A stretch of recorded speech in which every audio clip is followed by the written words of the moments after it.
নমস্কাৰ, মই নগাঁও জিলাৰ আয়ুক্ত দেৱাশীষ শৰ্মাই কৈছিলোঁ। মোৰ লগত জ্যেষ্ঠ আৰক্ষী অধীক্ষক মহোদয়ো আছে।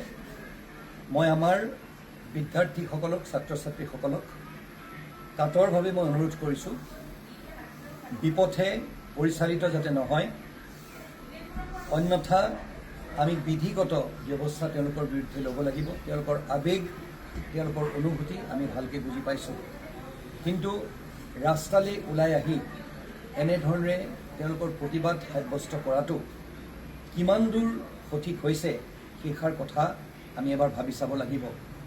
কোনোবাই উচতাই দিয়া, আজি যদি কিবা এটা কথা আপোনালোকে ক'ব বিচাৰিছে, আমাৰ ওচৰলৈ আহক, কথা পাতক, লাগিলে আমি আপোনালোকৰ ওচৰলৈ যাম, কিন্তু ৰাস্তালৈ ওলাই আহি এনেধৰণে নিজৰ প্ৰতিবাদ সাব্যস্ত কৰাটো, ৰাইজক বিভ্ৰান্ত কৰাটো সেইটো ভাল হোৱা নাই।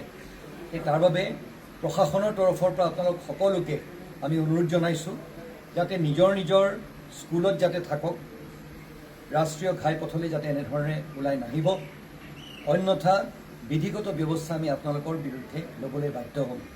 অভিভাৱকসকলক, স্কুলৰ অধীক্ষকসকলক, আমাৰ যিসকল প্ৰিন্সিপাল আছে তেওঁলোক সকলোকে মই এষাৰ অনুৰোধ জনাব বিচাৰিছোঁ, নিজৰ এজন অভিভাৱক হিচাপে ছাত্ৰ ছাত্ৰীসকলৰ ওপৰত যাতে আপোনালোকে গোটেই কথাখিনি তেওঁলোকক ভালকৈ বুজাই দিয়ক।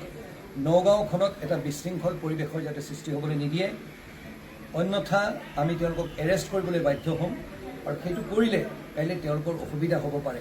এইটো সকিয়নি মই দিব বিচৰা নাই, তেওঁলোকক একো আমি থ্ৰেটনিং কৰিব বিচৰা নাই, কিন্তু সামাজিক দায়বদ্ধতা পালন কৰিবলৈ মাত্ৰ অনুৰোধ জনাইছোঁ।